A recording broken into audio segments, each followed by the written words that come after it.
Today is October 22nd, 2020, and my guest is philosopher and author Daniel Haybron of St. Louis University.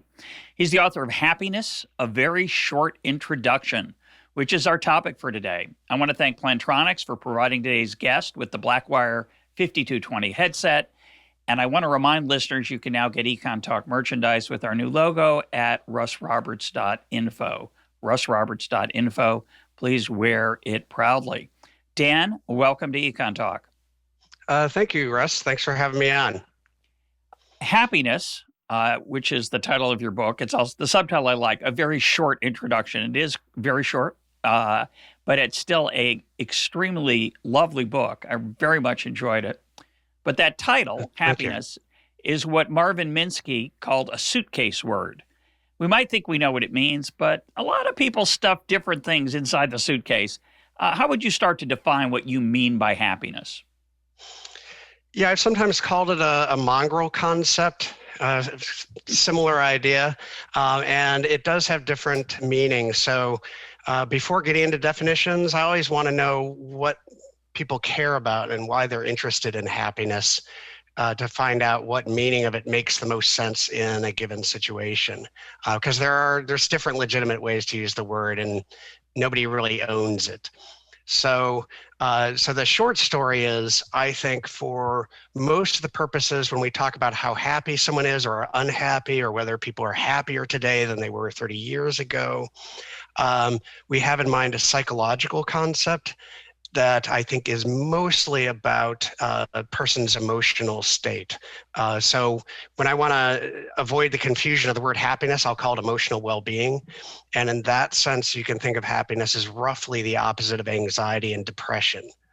But again, there's other legitimate uses of the term. Sometimes people use it the word originally came out of the Old English for good hap, so good fortune. And what's really interesting is in so many languages you find a word that would translate happiness in that sense. So eudaimonia in ancient Greek, Glück in German, and so forth, have these terms for basically good fortune. And then it would be a very interesting project to see to what extent you see in different languages that it eventually developed into more of a psychological notion, as it has, I think, in contemporary English. But there's still some of that old residue. But your book's about a lot more than just emotional well-being.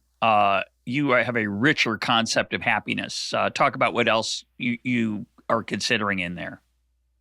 So the hard thing about writing a book like that is that I knew people would pick it up, like you said, the suitcase concept, and a different idea of what they want to find inside. And so for a lot of people, they're really more interested in what matters in life. I ended up making the book sort of about happiness, no matter how you think about it. And so that it's really more ultimately about a good life. And so for my Aristotelian friends who really are more interested in the concept of happiness as a good life or flourishing, they get something out of it too. And one of the things I wanted to do is try to show how no matter what your views are, whether you agree with Aristotle or more modern writers like Jeremy Bentham or John Stuart Mill, we all ultimately care about a lot of the same things, like virtue and being happy in the psychological sense, like emotional well-being. But I agree in terms of what Aristotle was talking about and a lot of the ancients, to me, happiness is one part of a good life. It's an important part of a good life.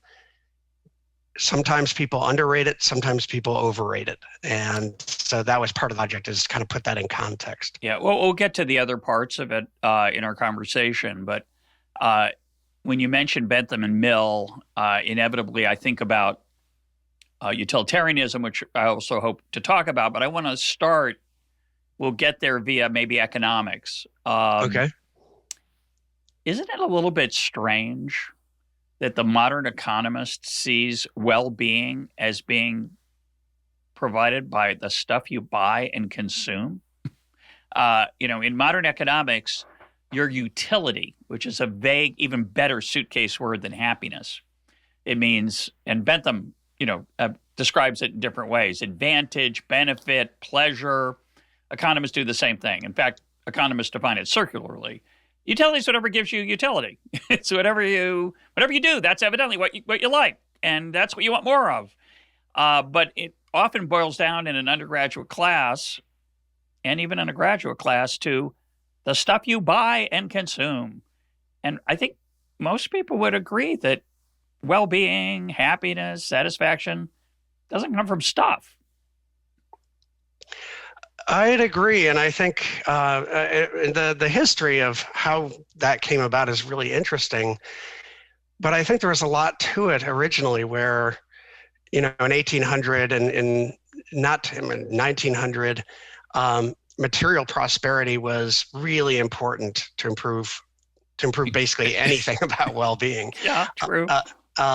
So it made sense for people to focus heavily on material things, and I think it just comes naturally to people to focus on stuff and money. It's very easy to do that. It's tangible. We can all point to it and see it. But then what we found is, well, okay, now we've taken care of, most of us aren't hungry now. Most of us have, of course, there are a lot of exceptions around the world, and material prosperity is still a really important thing to focus on. But yeah, we're kind of seeing now, especially I think at the post-war period, post-World War II, that just adding more stuff isn't really, it's nice. I could always use a raise. I won't complain, but it really, it's not that important in the scheme of things. And we start seeing more like, okay, are we trading off relationships or other things that we care about more that are, at least for people like us, are more important? Actually, in general, relationships are about as important as anything can be for happiness. Well, that's a nice transition to my one of my favorite Adam Smith quotes, not the one in the EconTalk drinking game for listeners who are familiar with that, but a variant on that. Smith said in The Theory of Moral Sentiments, quote, "If the chief part of human happiness arises from the consciousness of being beloved, as I believe it does, those sudden changes of fortune seldom contribute much to happiness." There's really two parts to that quote, obviously. The first part is a very dramatic claim that the chief part of human happiness arises from the consciousness of being beloved, which means relationships that you alluded to. And then the second thing he says is that raise is not going to help you much. Can you react to that Smith quote? Yeah, I one of these days I'd love to teach a grad seminar on Adam Smith, because he was brilliant, and he gets caricatured as just being about greed and selfishness, which Horrible. is completely not what he was about. Yes, and you really see, so there's a phenomenon. One of the first things I encountered that got me into studying happiness was research indicating how quickly, for instance, people would adapt to changes in their material circumstances and in most circumstances in life. We're very resilient creatures. But there's one way of looking at it. But we're also kind of on the move. We're constantly, so something changes, and then we kind of get over it. And this is, my wife went to business school, and I remember the classmates would sometimes say, well, I'm not going to go for that kind of job because I know I'm not going to be happy. It's really, insane hours and everything. It's a total treadmill. And I know the money is not that important. But then they saw the signing bonus that they offered. and we have this, sometimes called the focusing illusion, or where you tend to focus on, or the impact bias. You focus on the initial impact of a change. And getting that signing bonus, people correctly guess that feels really good.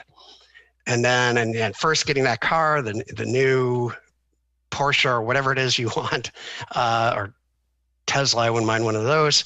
And then you forget that then we just project that too far into the future. And in fact, we tend to adapt, and we don't adapt totally to everything. And that's, in recent years, we've gotten a clear understanding that certain things like unemployment, bad relationships, I think generally stressful situations are often, if you're in a precarious financial situation, it's hard to adapt to that. But in general, we're pretty adaptable. And I think Adam Smith nailed that.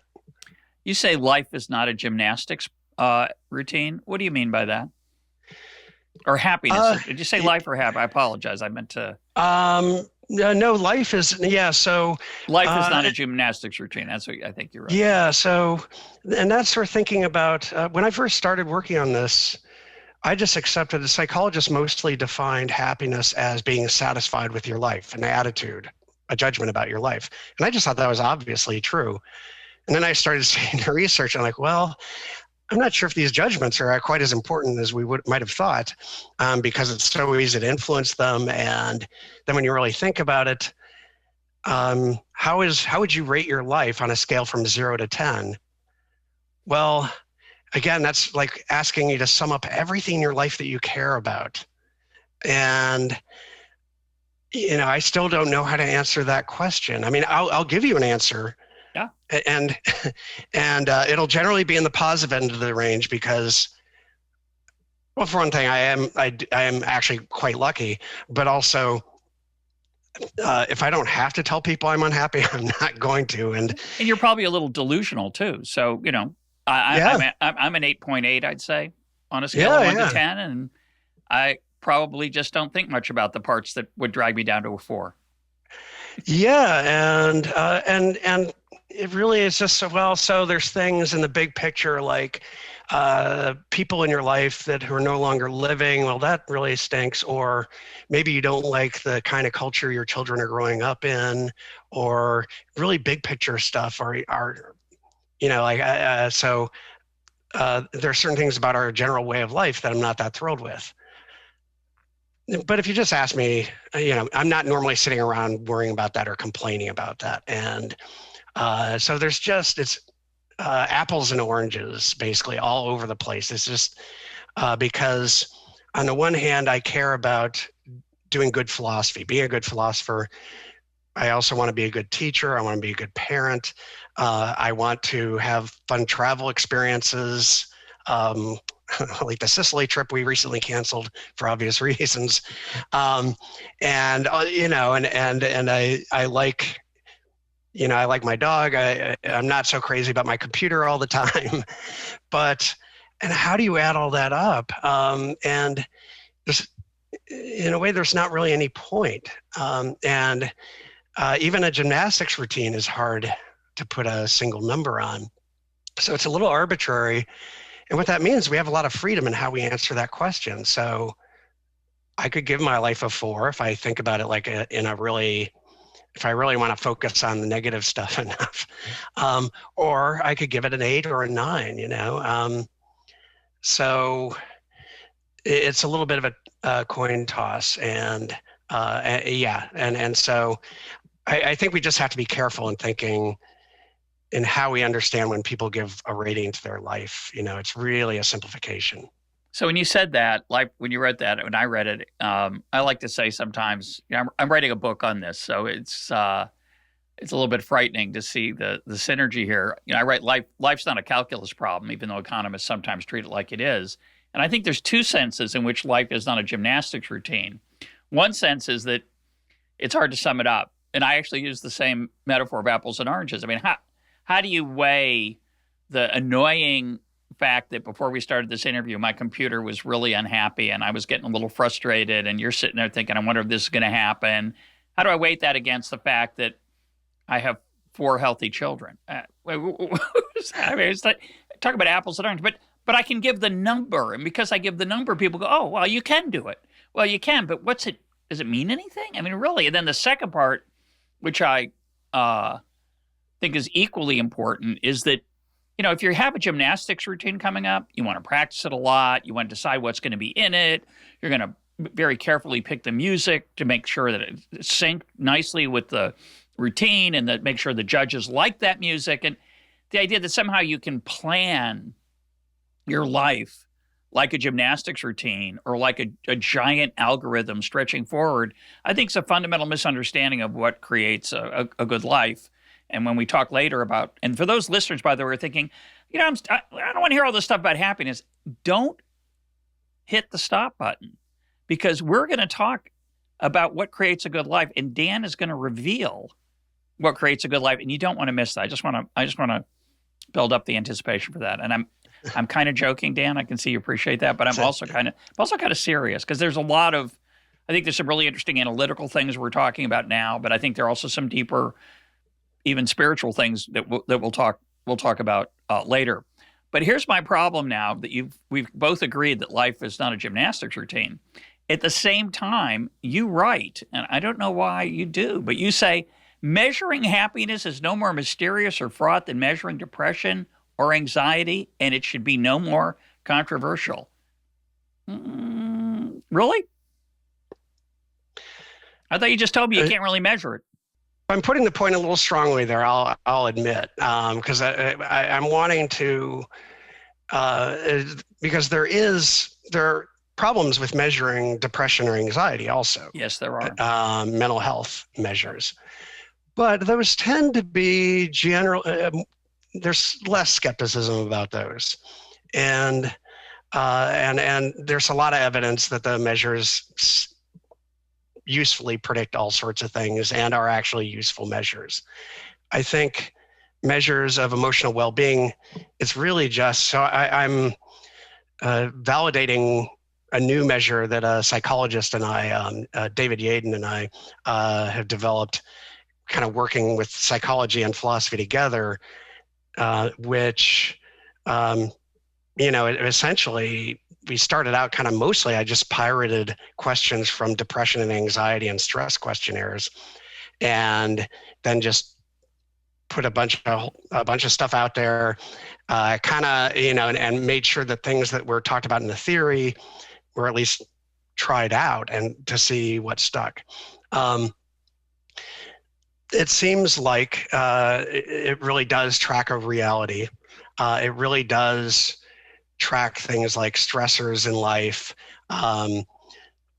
quality of relationships. It tracks at least to a strong degree, it tracks the sorts of things you would want a measure like that to track. So there's good reason to think, like when people say, if one person says they feel really anxious most of the time, and one person says they feel really relaxed most of the time, on average, the second person is going to be more relaxed and the first person is going to be more anxious. There's definitely going to be biases, and I've written about all sorts of mistakes people can make. Like honestly, I think my wife is probably the best happiness measure for me. If I want to know how happy I am, I ask her, and she'll be like, "Yeah, no, you've been kind of grumpy lately," or "Oh, okay, yeah, you're right." So they're imperfect. And I would be very cautious in using one of these measures to tell how happy one person is. But when you do it over larger numbers in studies or over population, it seems to give you pretty good data on relative levels. I think it's good enough. It's worth using. How would you know? I mean, I've told the story before, probably on EconTalk, but my Russian friend, when I ask him how's it going, he says, "Fine, like all Americans," because that's our answer. First of all, fine is our answer, which means I heard your question. Let's have a conversation. It doesn't mean I'm fine. Usually, it just means it's part of the banter of daily life. How are you? I'm fine. But Russians don't say fine because they're different. Every culture has their own differences. So, when people say that Scandinavians are happier than whoever's, I don't even, I think that's a meaningless statement. Do you want to defend it? And by the way, that statement, Scandinavians are happier than other people, comes out of survey data where people are asked the subjective questions, either a question or a set of questions. I think it's the data out there are suggestive. It seems like, and in general, even cross nationally. So you look at the World Happiness Reports since 2012 that they come out annually. They do a remarkably plausible job of, the thing is people doing better on the measure tend to be doing better on all sorts of other things you would expect. And at this point, this is the main way you tell whether these measures are good, is do they track the things you'd expect? One thing I like about the happiness, emotional well-being type measures, and I disagree with my economist friends somewhat on this, is they don't track the political economic variables like money and quality of governance, as well as life satisfaction. But they do track things like relationships, having autonomy on a daily basis, having friends you can count on, and being able to do what you do best. The sorts of things you might intuitively think are pretty important for how happy a person is.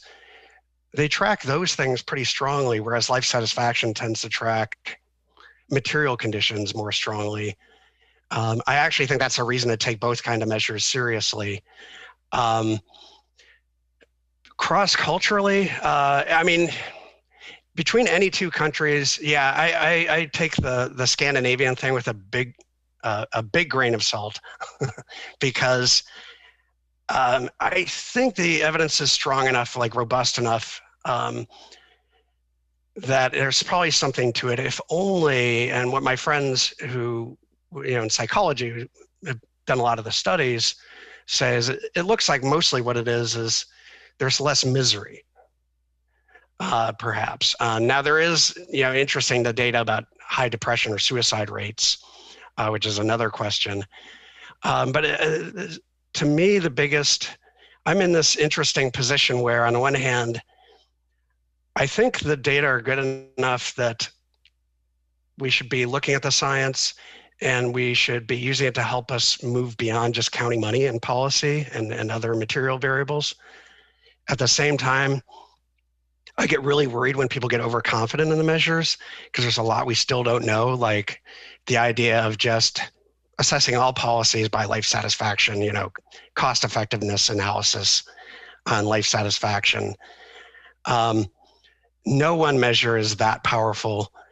And between cultures, and the Russian example you gave, that's one of my favorite examples. Well, not that exact one that you used, but yeah, Russians have a very different culture and way of thinking about emotions.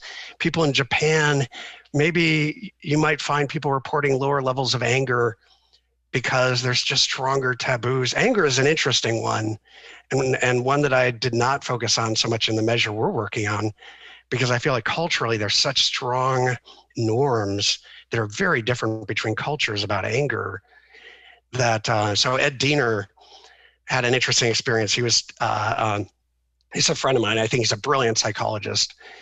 And they were talking to a farmer in Africa. I think it might've been Kenya, but, and they're trying to get out, have you been angry, in the last week? Were you angry yesterday? Like, no, I don't think so. No. Well, did you get in a fight? And, oh yeah, I hit somebody yesterday. And it's just the way people think about their well-being and emotional lives, it's just going to be different between cultures. And so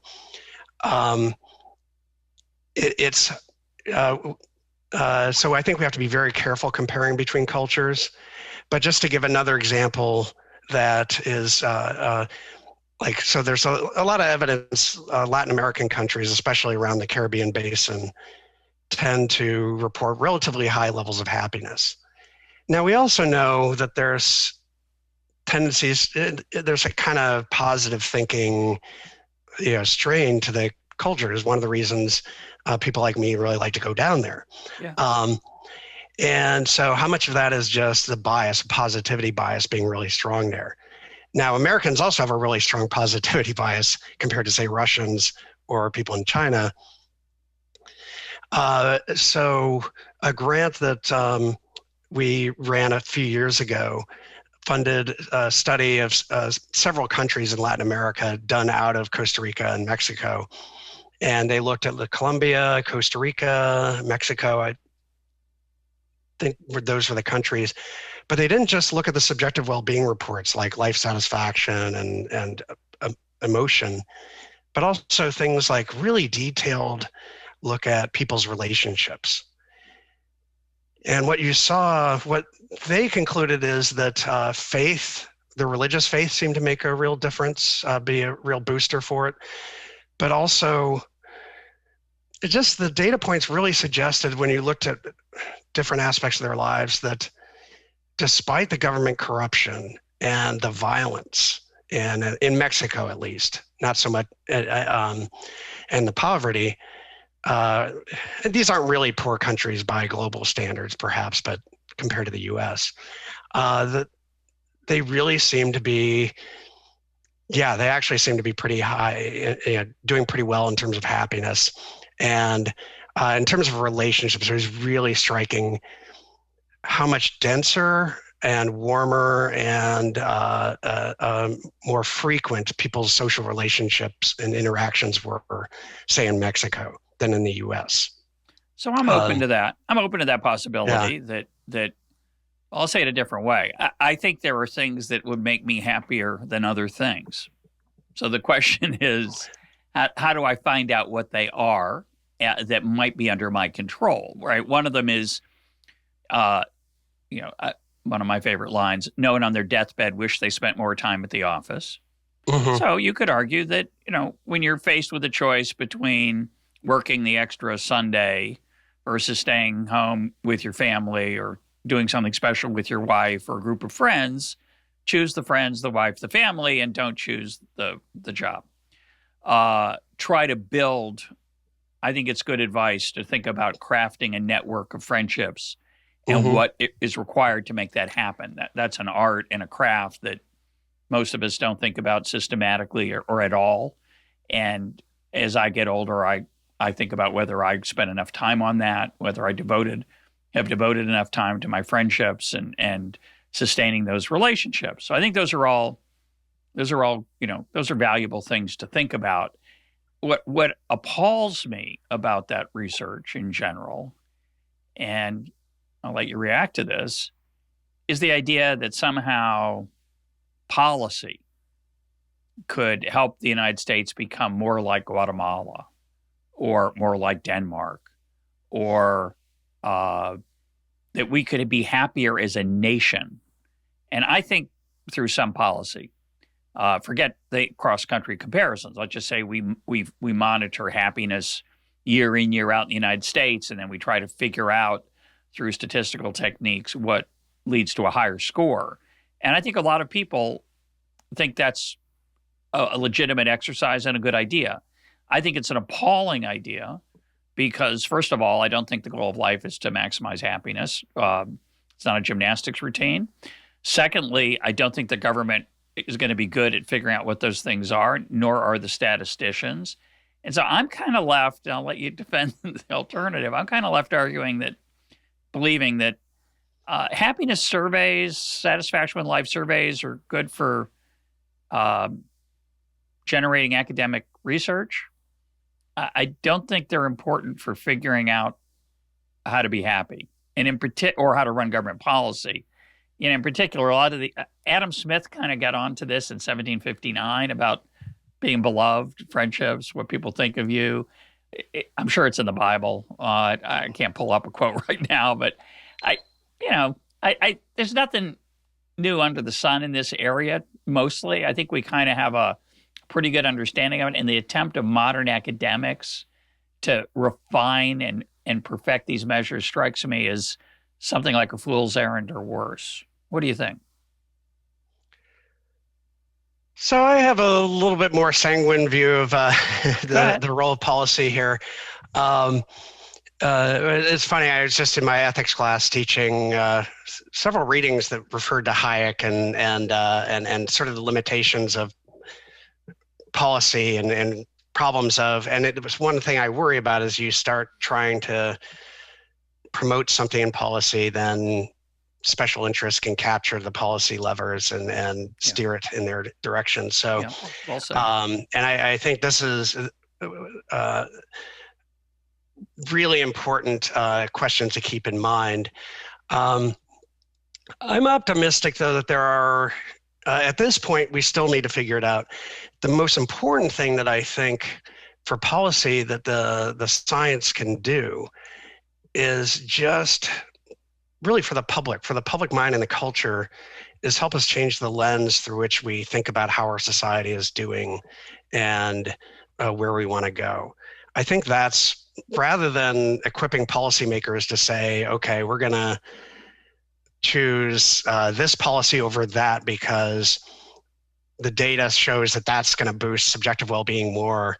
For one thing, as you said, subjective well-being is a good thing to boost, but there are other things we care about. So we don't want to just maximize that. And I get very grumpy when academics just say, oh, we know that all that really matters is happiness, subjective well-being, and policy should just be about maximizing that. And I'm like, well, most people disagree with you, most of the citizens. So, you know, like you gotta, and ultimately this all policy, to my mind, within the bounds of liberty, basically, like in the US, it would be the Constitution or in similar principles, it should be driven by citizens' values, what we ultimately care about.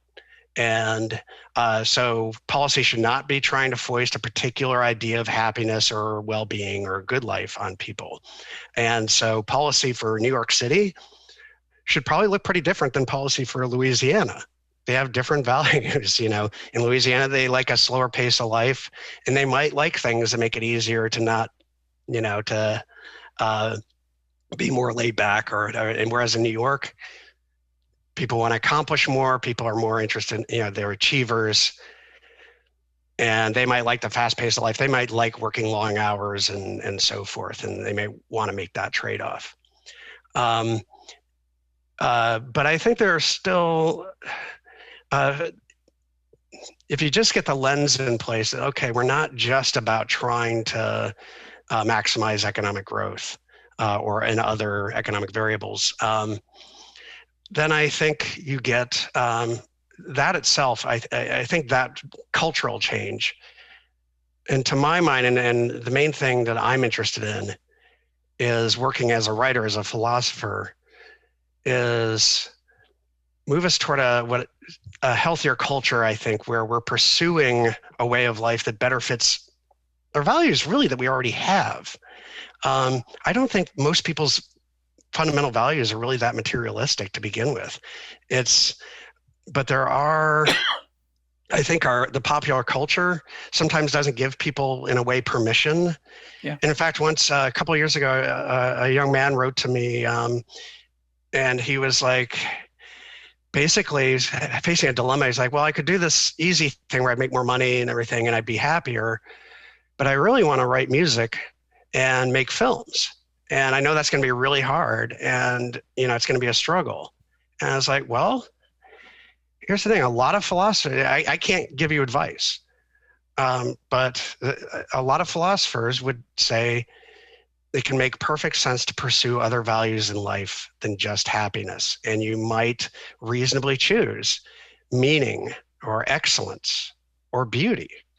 And I like to, more recently, I've started using Alex Honnold, the climber, of free solo, who climbed El Capitan.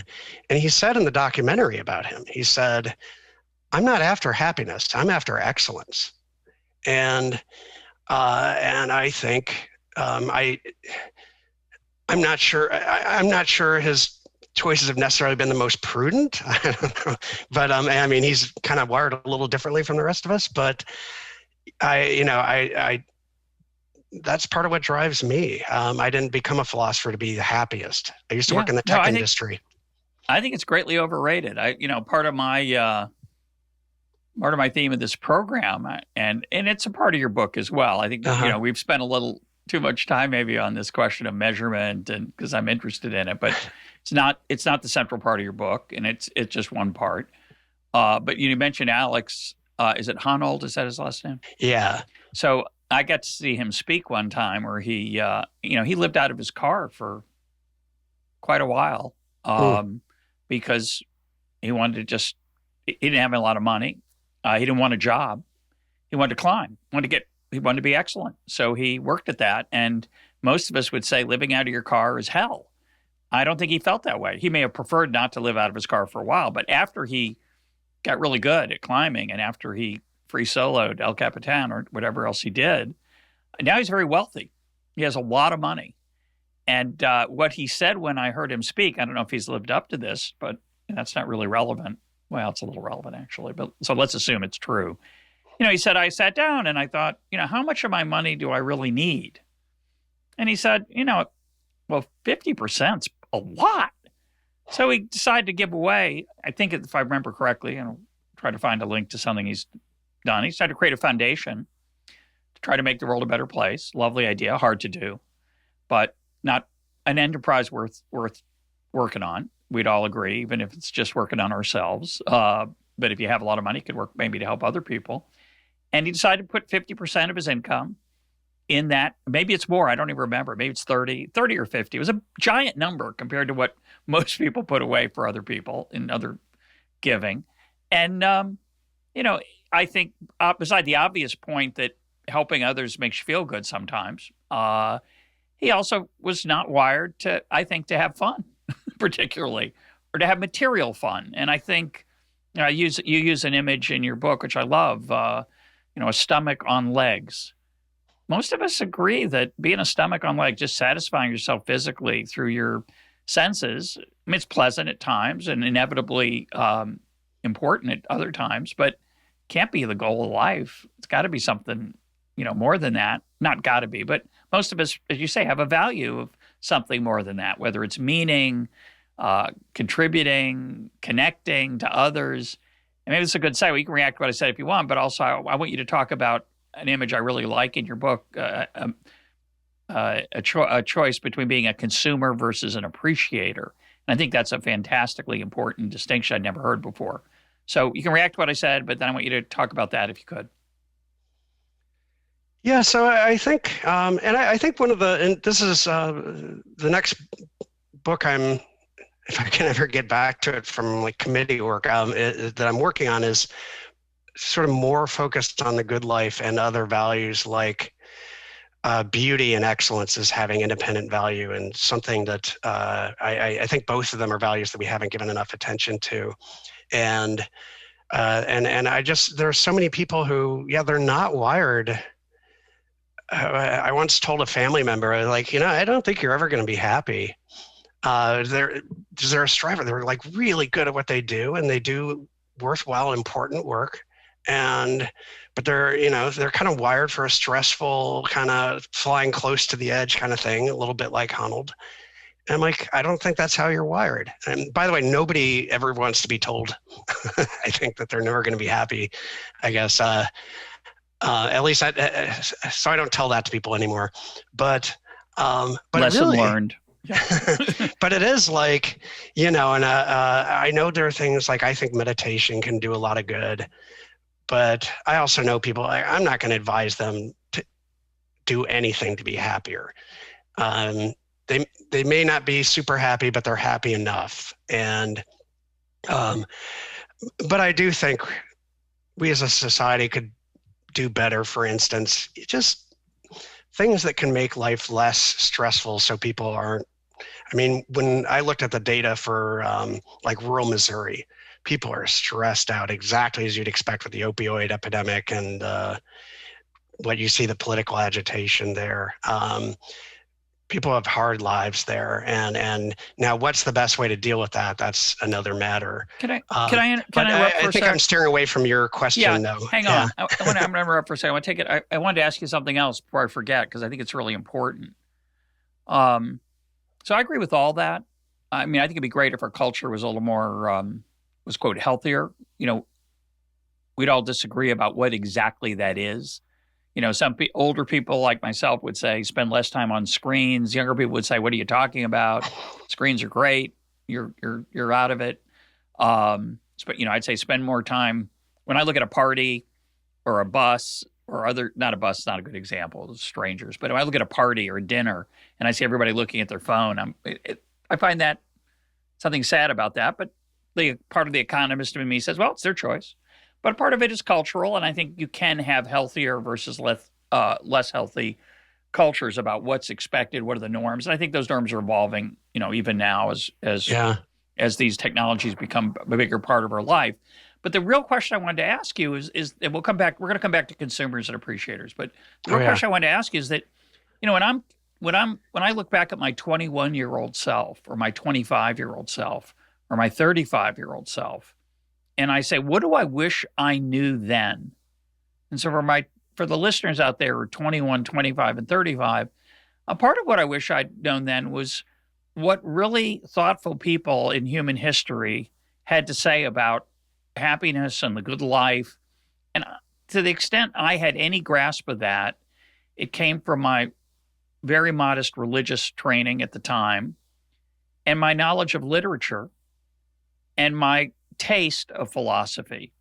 But I would think that if I were to advise that my 21-year-old self, I'd say, read more Aristotle, read more Tolstoy, and don't read the latest research on happiness that says happiness is 37% this and 42% that. I saw a recent talk from Arthur Brooks on that, and I thought, that's not the way I think about it. He says the 3 factors and what percentages they contribute to your happiness. I think that modern, quote, scientific approach is incredibly unscientific. I think it's scientism. I think it's fake science. And I think we would learn more about how to live from grappling with the great ideas and questions that humans have struggled with since time immemorial, and less about looking at, quote, research. So, I think Adam Smith can teach you how to be happy. I think Aristotle can teach you how to be happy and how to have a meaningful life. And of course, every person's different. Your weighting of meaning versus physical, sensual pleasures can be different than mine. And then finally, we have this whole question that Agnes Callard wrote about and has talked here about on EconTalk about aspiration. The idea that, and you talk about it in passing in the book, that maybe we should be aspiring to be somebody we're not, and to think that we're not now and somebody we could become. So to me, those are the things that make for a meaningful and a life of satisfaction, what I would call a life of contentment, which I think is much more important than happiness. So, as a philosopher, you want to defend the liberal arts approach to these questions? Absolutely. Coming back to the policy side of it, I think I have hopes on the one hand that maybe urban planning could help us build better communities. I don't know, the data. Good luck with that, but it's a thought. It's definitely a thought. It's a thought.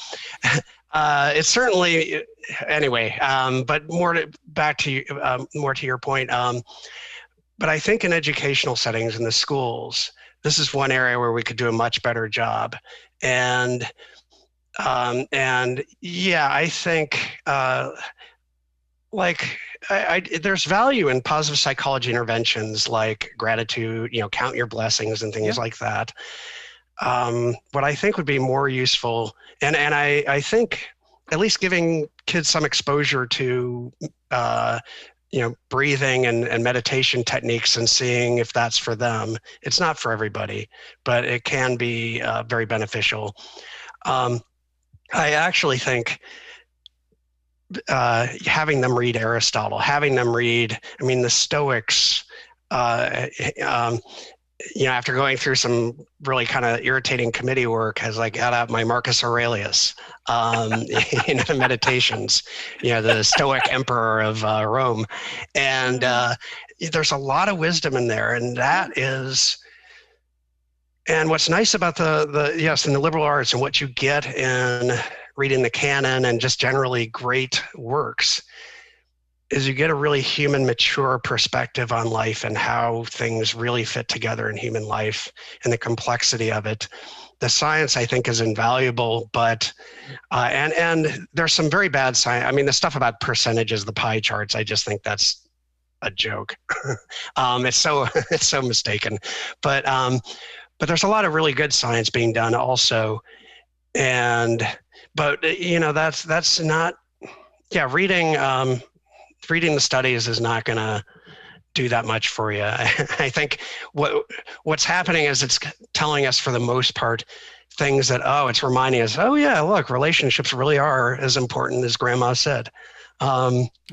Things like that. So, but I think, yes, good liberal arts education, get it in the K through 12 curriculum, get kids really thinking about how to live, so that they have, for one thing, they feel like the culture has given them permission to pursue what they really care about, not just money and stuff and status. No, I think if they want to pursue those things, then they can do that too. My take, and I don't know if this is my take today on Thursday at 12:15 p.m. But I am increasingly drawn to the idea, as I have been for a number of years, that our natural impulses often or occasionally do not serve us well. And part of growing up and part of maturity is understanding that and appreciating it and looking for techniques to overcome them. Some of these are obvious. These are trivial things. Overeating, consuming things that are bad for you that you regret once you've consumed them. But those are, we tend to focus on those because they're kind of obvious. But I think the bigger questions are the ones that you and I are grappling with implicitly in this conversation, which are making time for friends, making career decisions to keep in mind things other than just how much money I'm going to make and how good I'm going to feel in the short run. And then deeper questions like, and I want to get to this point in your book about, getting outside oneself. And I can't emphasize enough how important that is and how it's incredibly unnatural.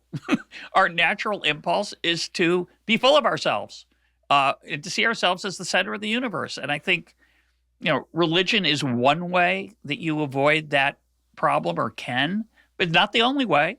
So, I'm not suggesting you should be religious because it'll help you get outside yourself. But if you are religious, you will have a means to get outside yourself. If you're not religious, find a different way.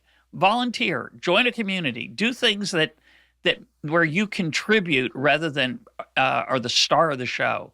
And I think the awareness that you want to be the star of the show and that you'll be often happier, more satisfied, more content if you're not the star of the show is part of what I think a good education can achieve.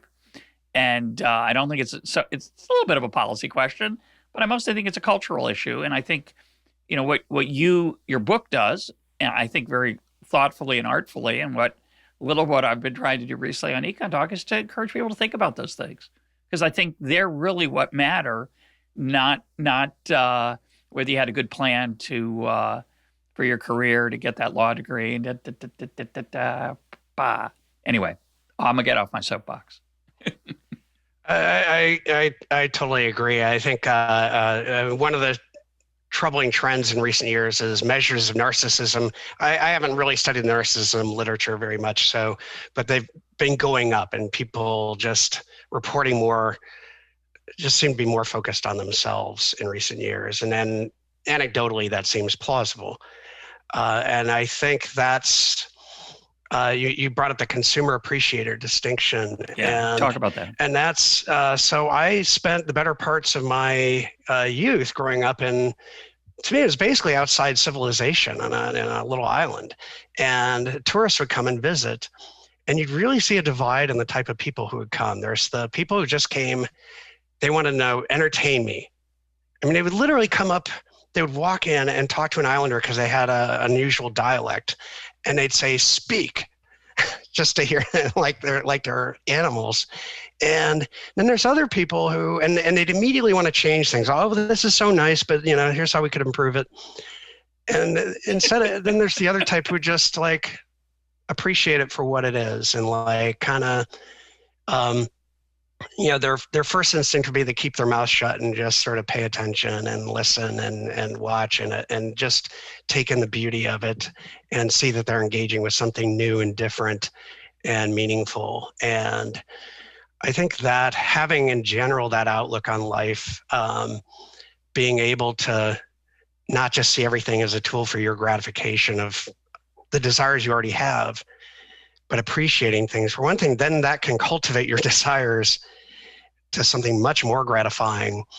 I'm actually an atheist myself, but I really like working at a Catholic Jesuit university, where my department is one of the leading places for the study of St. Thomas Aquinas's views, especially in ethics and the good life.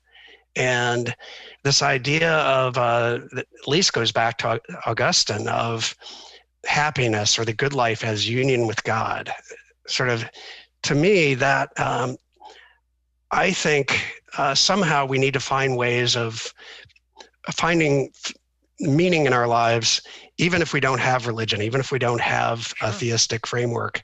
And I think that idea of I like that idea of union with God, even though I don't believe there's a God to union. There's still good things in the world, and connecting with those things, to me, that's the best kind of life you can have. It's very well said. And, I totally agree. I think I love that tourist experience of consume versus appreciate. You can think of it as sort of, I don't know if you mentioned this, but, contractual versus covenantal. The idea that every transactional, say, versus experiential.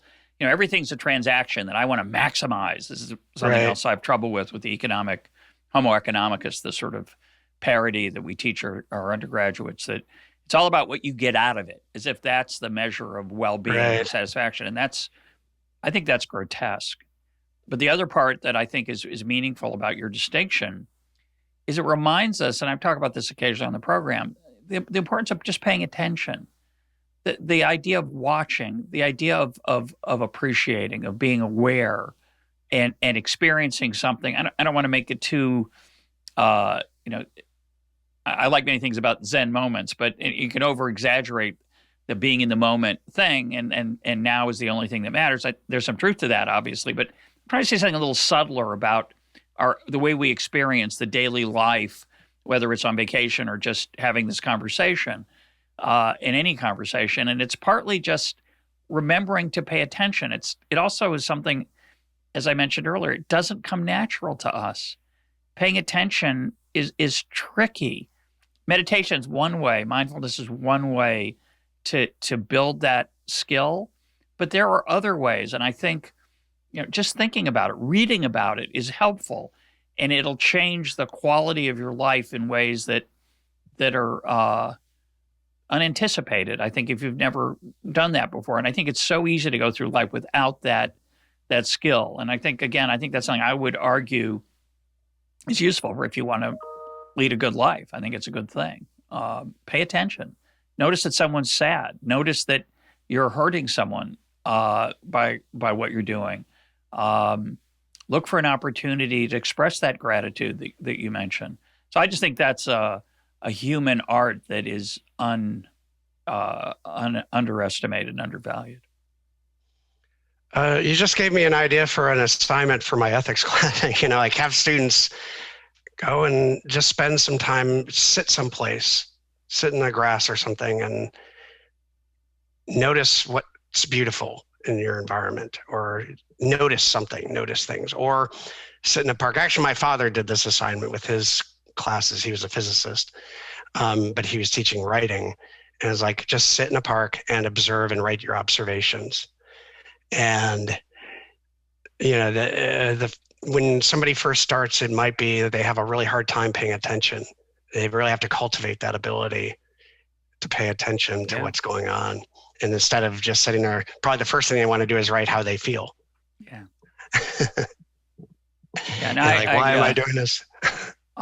On a silent meditation retreat I was on, we had to do something like that. We didn't write, but we had to go outside and look at something, and look at it for a while. I can't remember what the exact assignment was, but I found myself. It was a bitter cold winter day, and it was in late December. I wandered out into the grounds of the retreat center we were at, and there was a set of bushes, and there were some sparrows in the bushes. And I just watched one sparrow for as long as I could, and as long as that sparrow was around. And it was a remarkably transcendent moment that a vivid moment of being alive that stuck with me, obviously. It has no ultimate significance, the fact that I spent whatever it was, 5 full minutes, probably, maybe less, but it felt like a very long time just watching a sparrow and thinking about a sparrow and the fact that we're on the earth together. And, you could argue that was a stupid waste of time. I didn't feel that way, and it was very vivid. And I think if you could live more of your life that way, one would feel good about that. I do. I don't live it that way much. I can't do it very much. I'm not very good at it. But I think, as you point out, it's a skill. It's something you have to cultivate. You're very bad at it at first. And that whole idea of it being a skill is so alien. Most people would say, well, yeah, some people have short attention spans, some people have longer ones. Just genetic. It's just something you're endowed with. I don't think it's true. I think you can change how much you pay attention and how you experience things. It takes me at least 3 or 4 weeks in a place where I'm just I'm able to kind of unplug from the regular, the treadmill, where then I get to a point, and this island, it's called Ocracoke Island, so they called it Ocracoma. And you might have been there. And it's not that much Ocracoma there in high season anymore because it's been discovered, and that's great because they need the tourist dollars. but maybe, yeah. But it is. You could just sit all day and watch and just do nothing. But if I go there on vacation now, we go for 2 weeks. I've got to get my sailboat working.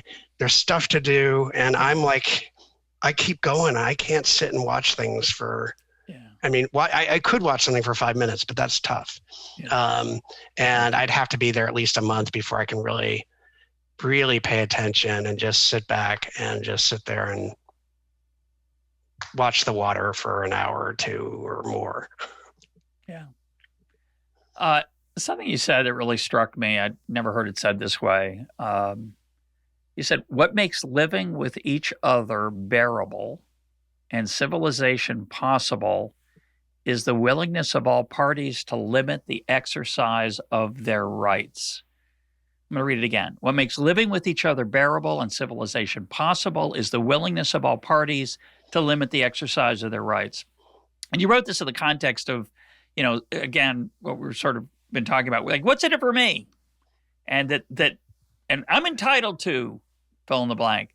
This idea that well-being for all of us is partly created by our self-restraint is a really beautiful idea. Talk about that.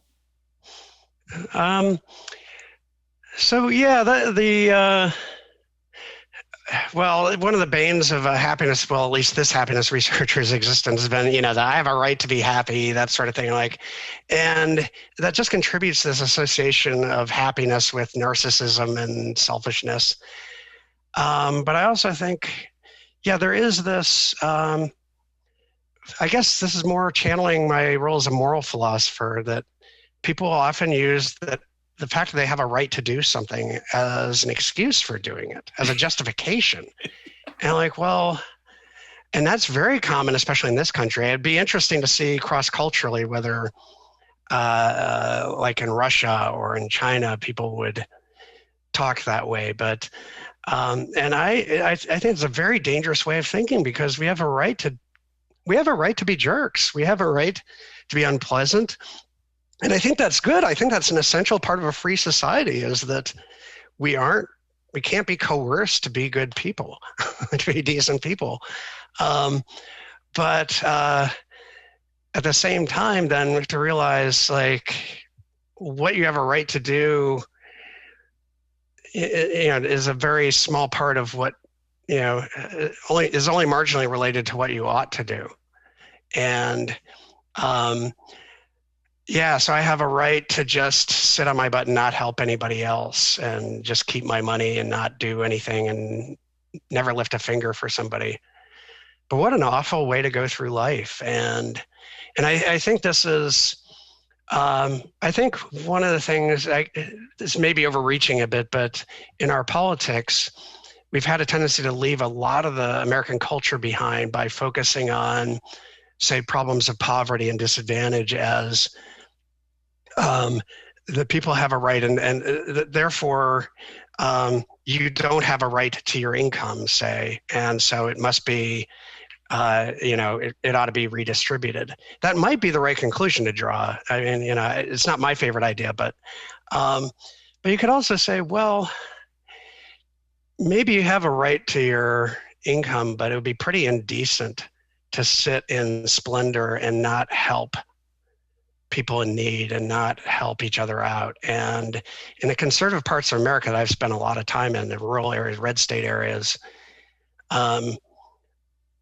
looking out for each other and helping each other is as much, I mean, everywhere in the country, people care about helping each other.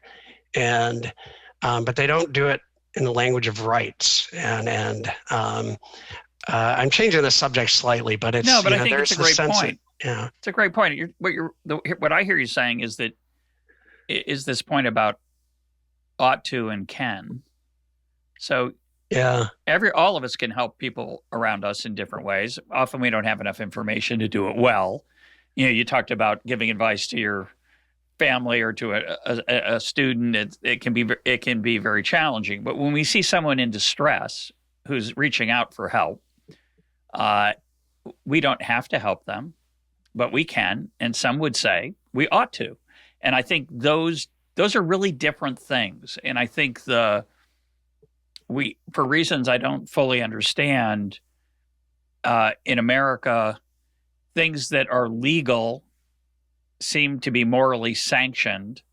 Things that are illegal are not morally sanctioned. And that seems to me to be a very bad calculus. To me, there should be a lot of things that are legal that are immoral. You gave some examples, acting like a jerk, being rude. They're legal. Being hateful, being cruel, those are many of those things are legal, should be legal, and are bad things to do. Why can't that be the way we think about things? We struggle to do that. So many people think, well, if it's bad, we need to make it illegal. No, that's one way to make the world a better place, is to use the power of the police and the state to stop or deter behavior that's unpleasant or unattractive. But there are other ways: culture, norms, sanctions, personal sanctions, behavior of various kinds. And I think we make the wrong choice when we constantly conflate what is legal with what is moral and vice versa. I completely agree. Yeah, it's and I just think there's a lot of things we can do, but it would be kind of grotesque for us not to, for us to just stand by, if you just let your neighbor die in the gutter when you could easily rescue them, that might be your right. But it's just a terrible thing to just do that. And I think the moral life is a lot more demanding, and it's very different from what legally. I think the law has very little to do with morality. I'm glad we have the law, but well, let's talk about Peter Singer's example, because I think that's a nice segue. Peter Singer talks about this example where you're walking to work and you go through a park and there's a kid drowning in the pond of the park, and you have to decide whether to wade in and save the kid. If you do that, you're going to ruin your shoes. They're $250 nice leather shoes. You might be late for work. You might jeopardize your relationship with your boss. And, he argues you have a moral imperative to save the kid. And I agree 100%. It sounds like that's just I just gave his example, Yeah, just a that's version of what you just said. Your neighbor dying in the gutter. So the kid's dying there. And then somehow that then leads to a set of conclusions that don't follow for me. Like, therefore, if you throw a nice birthday party for your 7-year-old child, you're killing people in Africa because you didn't buy the 39 bed nets to reduce malaria. And for about 47 reasons, I think that's the wrong ethical comparison. But I don't think anybody disagrees that you ought to ruin your shoes to save the kid. Whether you should be obligated by law to save the kid is a different question. And then, of course, the last thing I want to add, and I got this from a listener who sent me, I can't apologize to that listener, I can't remember his name, but he said, well, yeah, if every day you waded in and saved somebody from that pond, isn't that going to start to change how parents treat their kids and how careful they are and how kids behave? Yeah. And isn't it just a little more complicated? The answer is, yeah, it is. So anyway, what do you think about that? I agree. I'm not a fan of utilitarian moral reasoning. It captures some part of our moral thinking, and I think Peter Singer has done a great job of calling our attention to some difficult moral puzzles. Like, what should we be doing for other people and animals and so forth? At the end of the day, though, I think there's just a big difference between what you do and what you allow to happen, that we have special obligations to the near and dear.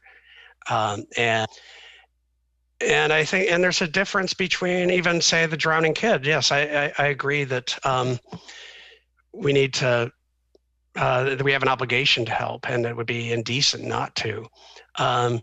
But it's different from, say, saying that the child has a right. This is a terrible example because it sounds like I'm saying somehow trying to argue against the kids getting helped. But think of the difference between if you're a lifeguard and you're on the payroll and it's your job to rescue someone who's drowning. If you refuse, it seems to me like you owe a compensation, like you have failed the person's entitled to your rescue, to your aid. Yeah. I don't think that's the case necessarily, or at least it's not obviously the case, just in an ordinary situation where you're just a random bypasser.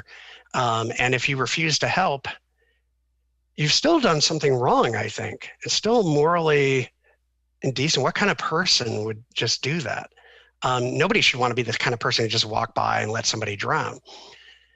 But it doesn't seem to me like you owe them compensation. It doesn't seem like their need automatically creates an entitlement.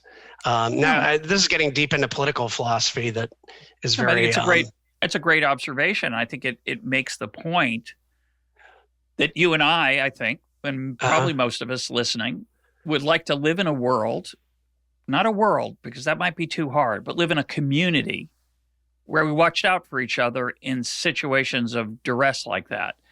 That if my child, God forbid, was drowning in that pond, I hope you'd save them. And I'd want to live in a place where I know children might be helped in those situations so that I could let my child run free at risk of sometimes hurting themselves, knowing that others would, it's just to me, such an obvious point about something much larger than the law, the power of the state, versus and the idea of what you're entitled to. So you're not entitled that your child be saved. It's that you choose to join a community, or you'd like to live in a community where your child would be saved. And that's not the same thing as I don't want to live in a community where there's a law that you have to save children. That means that the community's bonds are incredibly weak, and the culture that might otherwise save that child doesn't exist.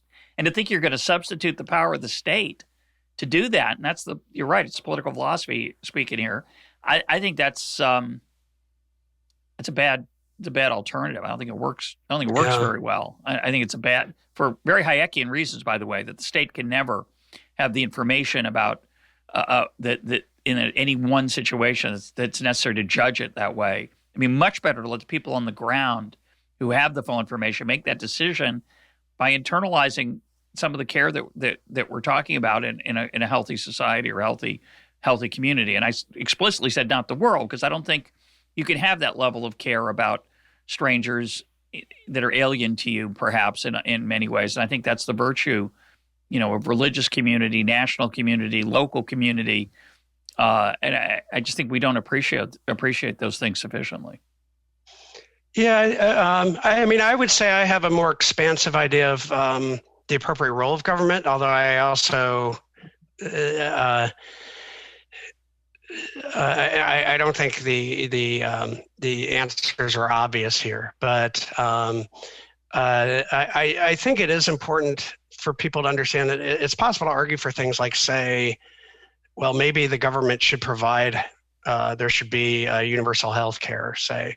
That's something you may not agree with, but just as an example. I don't only disagree with it, it's a horrible idea, but I just have to add the footnote, which I've started to add recently, which is, even though I think it's a horrible idea, it's imaginable to me that it can be better than our current horrible system. So, I'm open to a marginal improvement there, but it will never be my ideal as a government law because for a lot of reasons, economic consequences, incentives, et cetera. But go ahead. Right. Sorry to interrupt. I just had to get that in.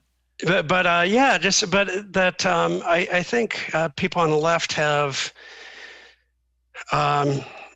alienated a lot of fellow citizens by acting as if the only way to argue for that is to say that healthcare is a right, is an entitlement. And you could just say, well, whether or not it's a right, it's something that if we're affluent enough, if we have the ability to do it, and this is where Hayekians would come in and say, well, maybe it's not going to work so well. Right. But if we have the ability to do it, then we should. We have an obligation to, because for the same reason that we should rescue the child drowning in the pond.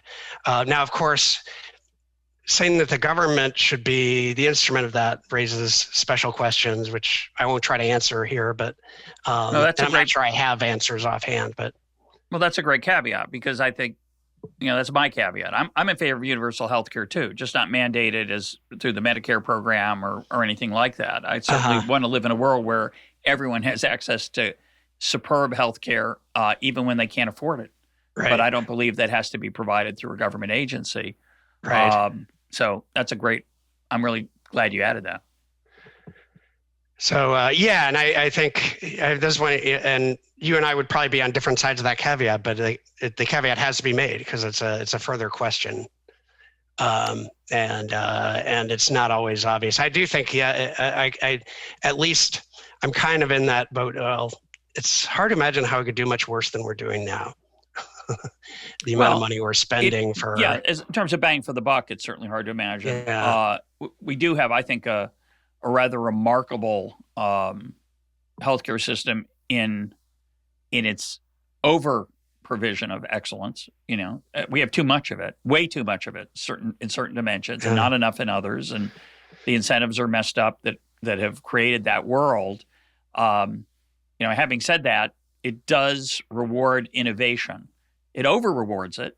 So most of the world enjoys many things out of the pockets of U.S. taxpayers because we have funded the incentives that create that innovation that other people get at a different price than we do. And so it's a disturbing system in so many ways. But anyway. I think that's a question that hasn't got enough attention drug prices are really high here and they're lower elsewhere, but maybe they're lower elsewhere because we're subsidizing, essentially cheap prices in other countries. Yeah, we are. Let's close with, let's talk about the good life. We've been bouncing around that topic really the last, part of this conversation.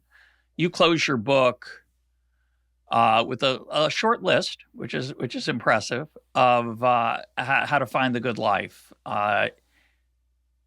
You said you don't like to give advice, but you kind of do in that part of the book. So, and I appreciate it, actually. I think it's nice to hear what people think is relevant for the good life. Go ahead. So I wanted to include that because at the end of the day, I think people are really looking to, well, what do I do? right? And that's really answering that kind of question is kind of anathema for a philosopher, my sensibilities.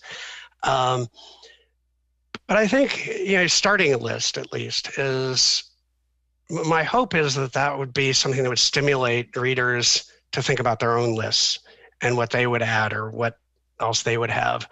But so I forget what other items I thought about putting on and didn't put on, but connecting with other people is especially important now, just with all the new technology and the smartphones and so forth, which I love the gadgets, but and like I think you hinted at this before, I think we're going to develop norms, and we are developing norms to make life tolerable with them.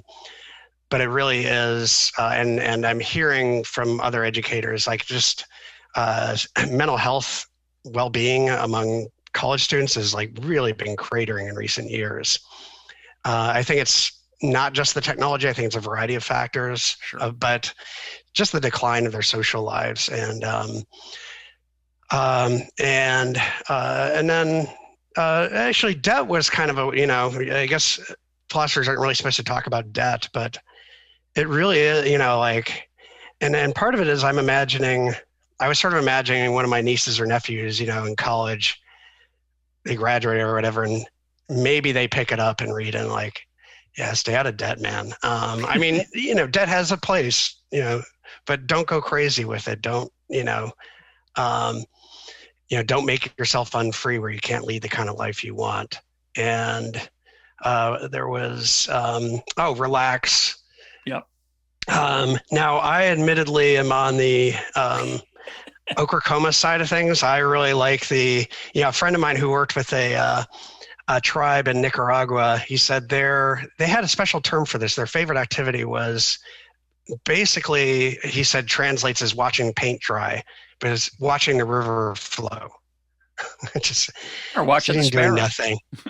Watching the sparrow. And that, I think being able to do that, and that as a parent, it's something I really like. Let's get out camping once in a while. Let's get out and do things so at least none of us forgets how to just pay attention to things and relax for at least a little bit. And I think the last bit was, this is something, my dad gave a talk to Unitarian Society many years ago on, my great-grandmother, Zeta McClure, had lots of aphorisms. That's the piano behind me was bought by her father like in 1890. It's been like the only thing that survived in the family through boom and bust. And she said, basically, at the end of the day, what really matters is making it come out even. And philosophically, it's totally crude, but it's the idea that you feel like you at least, the idea is that you did your part, and that when you come to the end, you kind of feel like you did enough, you held up your end of the deal, you didn't leave a mess. And I kind of like to think of it in terms of, this is a Kantian thing, really, the conversation test, it's contractualist, this idea that, can you imagine sitting down with the people who've been in some way touched by your life and look them in the eye and feel okay, just feel justified, and that you could justify to them the way you've led your life? And to me, I think that's a good test. And it's hard to know how to answer that, because the people who are touched by us many of them are far away. But I think that's, but I also think I'm kind of optimistic. I actually think more people could give a decent, a good answer to that question than think. I think we tend to over moralize, and I bet if people disagree with that book, probably the biggest thing would probably be with my suggestion that most people lead pretty decent lives and are morally pretty decent people. And I'm pretty optimistic that way, but and obviously we could be doing better, but we could all, but I do actually think most people have good lives. I may be a Pollyanna there. I could be, but I think there's something. Yeah. What I liked about that, I had a quibble or two with it. We don't need to talk about. It was mainly the use of the word even. But I knew what you meant, and I knew what your grandmother meant. I'd like it to be better than even, actually. Yeah, but I know. yeah. That's what she meant. That's what she meant, and I knew that was what you meant. But when I think of Thoreau, the massive men lead lives of quiet desperation, and I think that's the sort of half-empty view of the glass. Yeah. More than half empty, right? And yet somehow, but he's onto something there. Life is hard in a certain existential sense. We're very blessed, you and I, and many of our hundreds of millions of people in the modern world have very easy lives. There's not much quiet desperation of the kind that Thoreau meant, but maybe it is, because all the pain and struggle and suffering, a lot of it now is what is called first world problems, the things that people in the past would have been thrilled to have as their source of difficulty. But we all still have that. Doesn't matter how rich we are, we still struggle with those aspects of our humanity. And I think there's something incredibly heroic about the human enterprise that most of us manage to do our part anyway. We face those challenges, and most of the time we rise to the occasion. We take care of each other, not always, not perfectly, not at the level that others might ask of us, but we do what we often feel is our best. And yes, we could do better. And yes, part of life is figuring out what better is and how to get there from here. But there's a triumphant aspect of the human condition that I think is easily missed, that I hear you talking about. I agree, and I think, and it really is across human history. I certainly have. I just read a story about people at a life-saving station on the Outer Banks in 100 years ago, going out and rowing 9 miles out into a February storm, all of them with the flu, to rescue people from a ship. And they were out there for 28 hours with no food or anything, freezing and and waves crashing on them. And wow, okay, that's tough. My life is much easier than that. But you see, there's lots of distress I'm not confident in the affluent communities around me, that there isn't a lot of distress and a lot of suffering there too. And people tend to think, well, rich people have it easy. And nobody has it easy. Yeah. Life is just, it's a struggle for everybody pretty much. Some people are born lucky materially and with the inner nature and everything does, but everybody has the struggle. It's a little easier for some and harder for others, but it's a struggle. And I just think it's, to me, it's a privilege. I love studying humankind. We do some pretty awful things, but it's the negativity bias. We tend to focus on the awful things more than the good things. My guest today has been Daniel Haybron. His book is Happiness, a very short introduction. Dan, thanks for being part of EconTalk. Thank you, Russ.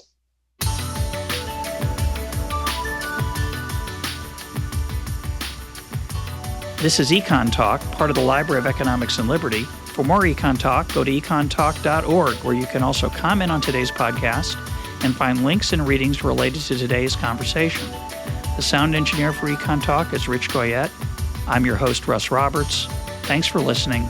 Talk to you on Monday.